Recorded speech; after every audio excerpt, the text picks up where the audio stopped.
A new beacon of hope rises for rural communities, underserved and unserved areas across Nigeria. This is because the Rural Electrification Agency is proud to lead the charge in illuminating the lives of millions through sustainable and renewable energy. I'm Ayodiji Makinde. Welcome to Reshaping Democracy.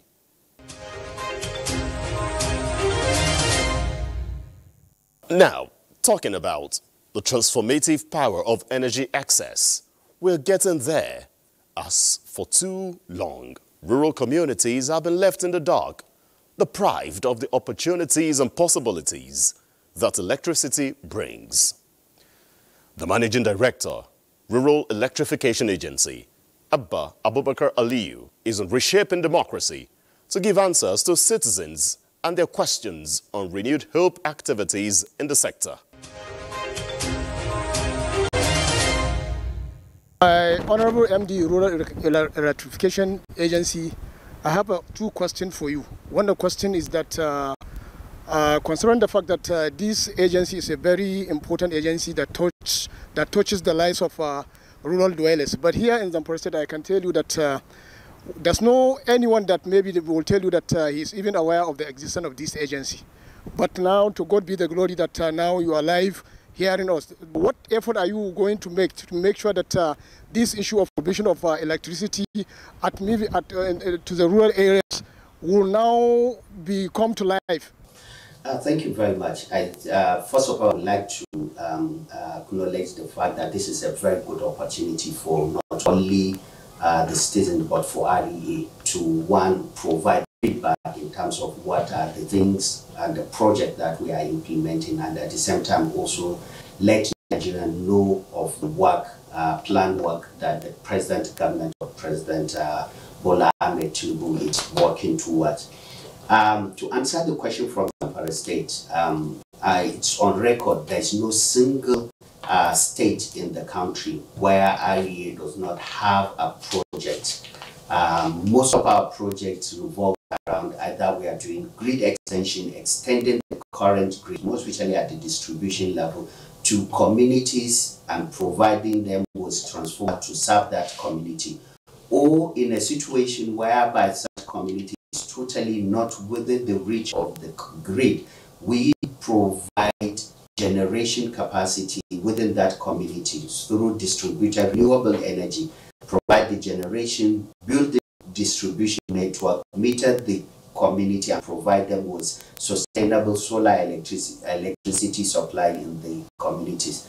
In a situation whereby the areas, for example, the communities are sparsely populated, we go to this area and provide them with solar home system, whereby we provide a standalone system that powers house by house basis. This is in the situation whereby the grid is not what is required to provide them with the electricity. And we also intervene in areas whereby we provide standalone solar equipment. In this time around, it's not a solar home system that provide the household, but solar equipment to power productive use. So, for example, solar irrigation pumps or deep solar freezers for economic activities. So, to answer the person from Zamfara, there is no any area that REA does not have a project, be it grid extensions, mini grid, solar home system, or standalone equipment. The present government, under the leadership of the President Ahmed Tinubu and the guidance of the Minister of Power, have designed and approved one of the biggest intervention of addressing the electricity gap.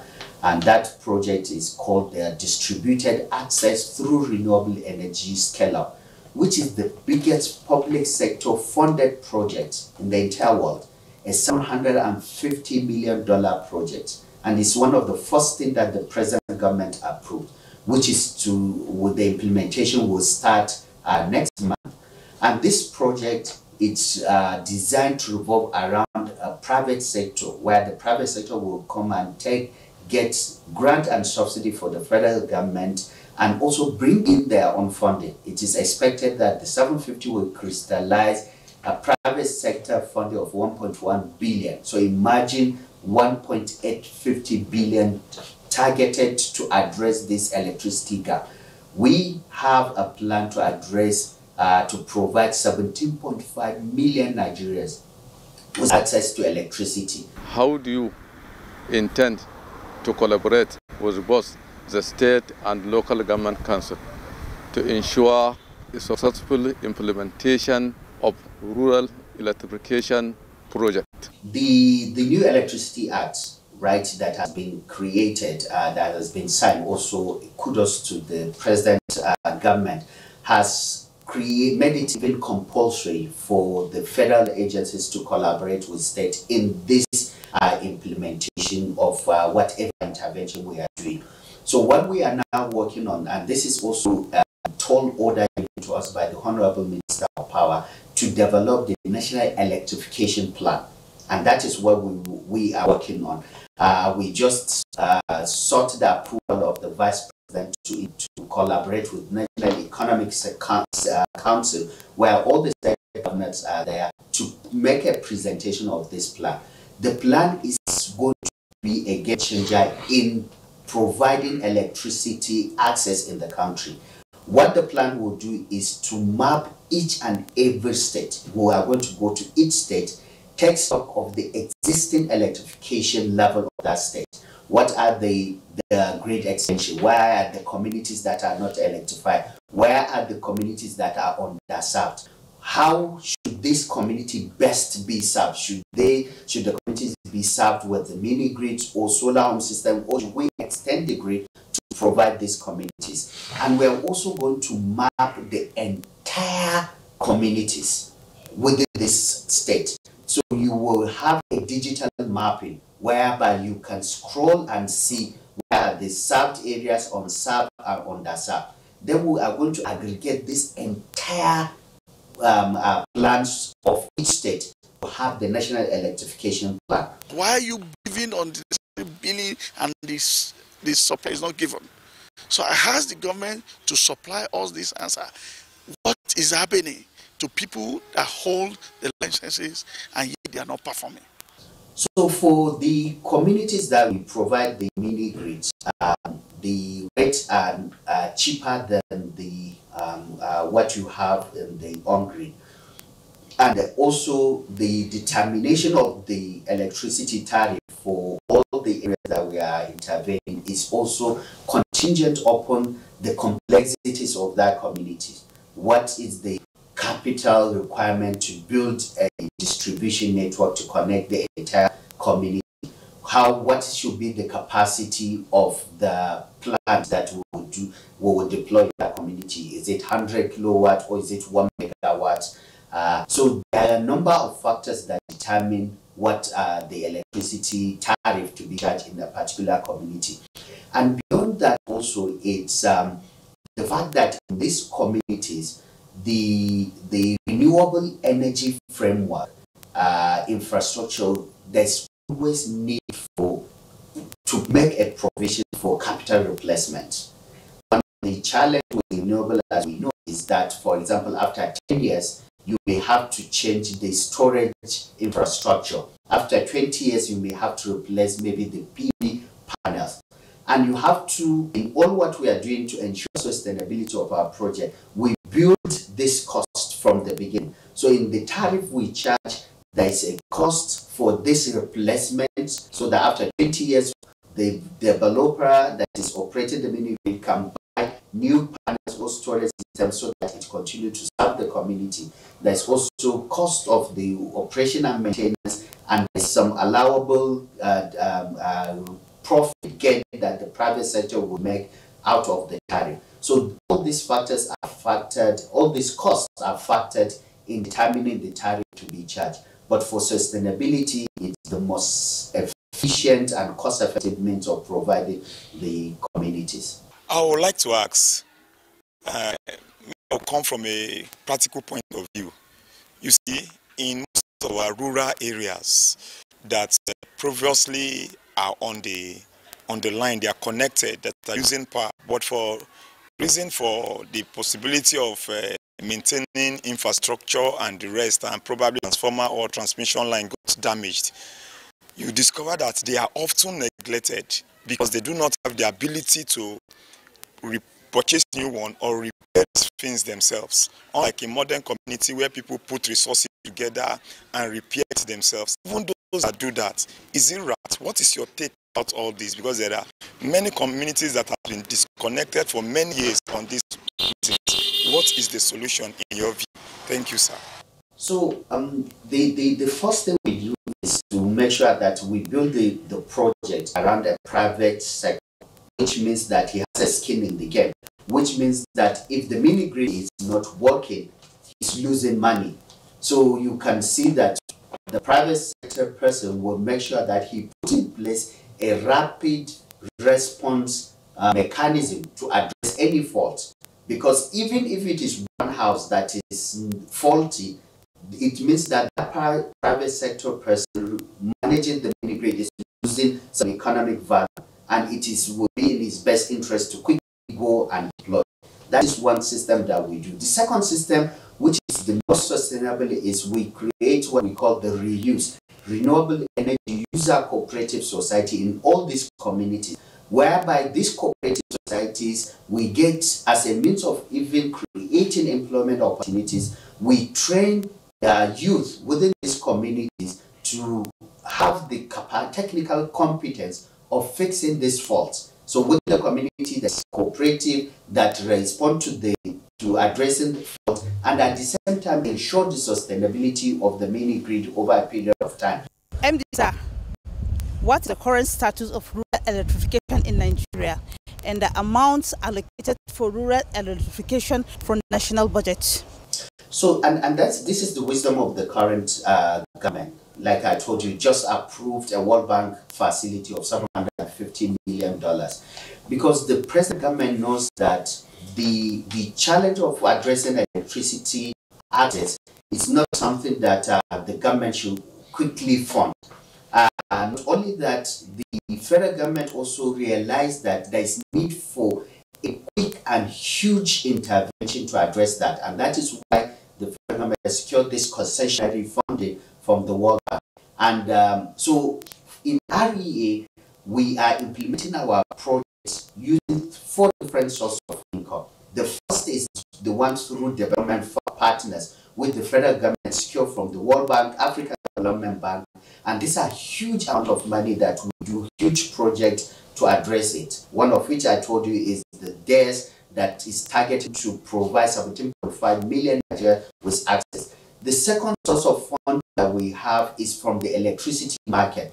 The Electricity Act has provided a source of revenue for rural electrification fund, whereby all the levies or fines that the Nigerian Electricity Regulatory Commission charges within the market, that money comes to us. And even the excess revenue, percentage of the excess revenue of the regulator also comes to REA. So that fund also is used to intervene, to provide mini grids in different states. The third source of revenue is the one that comes from grants, normally the grants that we get with development partners. For example, we are working with United Nations Development Program, UNDP, in deploying a program called Africa Mini Grid, where we are deploying 20 mini grids that will create an access of electricity of over 30 megawatts across different parts of the country. So they provide us with funding to design models, to design solutions that we can be replicated across the country.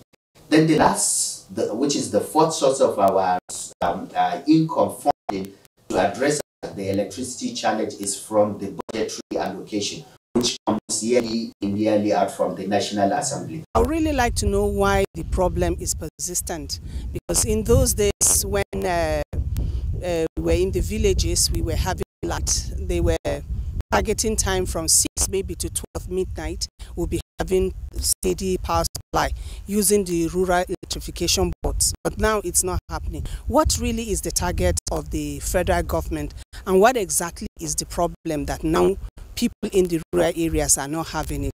it's not economically viable, for example, to extend the national grid to these communities. For example, it costs $1.5 million to build 1 kilometer of transmission line. So imagine building 100 kilometers of transmission line to take electricity to rural areas that the consumption is not more than 1 megawatt. It's not the financial model is not really in the best interest of the country.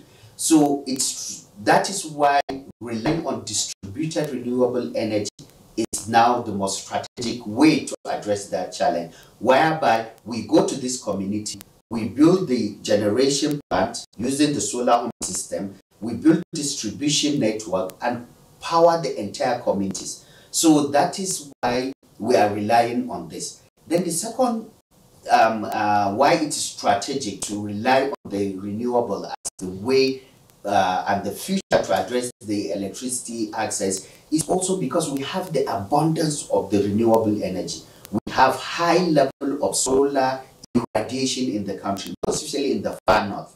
It's very good irradiation. So generating electricity is very easy. We have small and medium hydro dams across the country. Just recently, the REA has entered into partnership with UNIDO to build a 300 kilowatt micro dam that will provide 300 kilowatt of electricity in a particular community in Gombe State. So this is some of the things that we are doing. And we are also testing other models. We are testing using biomass to create this electricity. We are testing the wind. Mr. Managing Director, Rural Electrification Board, and I have some such kind of request or question to make. We, Yobe State, we are in northeast part of the country, and we have challenges of electricity, power supply, more especially sometimes due to the problems of power supply in the country. Sometimes when there is no light, when you go to our hospitals, more especially in the night, you'll find out most especially these health facilities in the rural areas. You'll find them very dark, there is no light, and what have you. Some are using generators, diesel for generator, in which now diesel is very costly. It's more than 1,000 naira per liter, which sometimes management of the health facility find it very difficult to manage the power system of the health facilities. Mr. MD, what can you do to intervene or to come to their aid? More especially the health facilities, sometimes they have drugs that are not hot temperature friendly. They need refrigeration, such as this kind of vaccines and what have you. So if you can come to the aid of these health facilities to provide at least solar powered system to these health facilities so that they can be using it in running, smooth running. So this is also a very good question, and as a background, we have connected over 260 health institutions, both primary, secondary, and tertiary institutions. And we have seen the success, we have seen the impact. Part of our broadcast is an impact of how a 50 kilowatt has changed the way health service is provided in a particular hospital, teaching hospital in Port Harcourt, Federal University Teaching Hospital in Port Harcourt, where I was there. I've seen how it has changed, addressed the gap. Particularly when we went to the incubation center, the chief nurse told us that the mortality rate has been reduced based on the fact that there's a quality, reliable electricity in that hospital. So we are aware of that. And that is why I told you that part of the national electrification plan that we are working on, there are 3 specific sector plans that we are focusing on. The education electrification plan, the agricultural electrification plan, and there's a health electrification plan. And we are already in partnership with the Ministry of Health. The Minister of Health has constituted a committee that has the primary health centers, the Ministry of Health, and REA towards identifying these health centers and determining the best means of electricity to be provided. So we have a particular plan, energizing health centers, that we have designed, and we are going to continue to implement it hand in hand with the Ministry of Health. So, for example, what we are doing in Yobe State, if you go to Federal University Gashua, it's not in the in the capital of Yobe. You will see a huge power plant of about 1.5 megawatts that we are about to commission. We deploy that, and we have tested it. We have done the 72-hour testing, and it's working. So what we are doing in this regard is also targeting the unserved or underserved areas, using the concept of interconnected mini-grids. Like I told you, under the DES project, 1.5 million Nigerians will be served with electricity using the interconnected mini-grid. So all this rural-urban migration, most of them migrate to the peri-urban areas, and that's keeps draining the infrastructure of those areas. So we are also focusing on that area. And that's why the concept of interconnected mini-grids was created, and we are going to do a lot in that areas. For example, currently we have worked with the distribution companies, and they provided us with 600 sites that are within these peri-urban areas, where we are going to now develop. We have selected 40 of the sites, and we are going to start providing the interconnected mini-grid in this 40 sites and continue to cover the entire 600 sites. So we are also aware of this rural-urban migration, and we are specifically targeting these urban areas that are getting more stretched in that regard. The REA continues innovative measures to harness the potentials of renewable energy to power unserved areas, stimulate economic growth, and enhance the quality of life for rural dwellers. Moving forward, Nigerians in rural areas, those unserved in urban centers and public institutions, such as universities, will soon access reliable electricity with hybrid solar plants coming upstream and other alternatives being explored.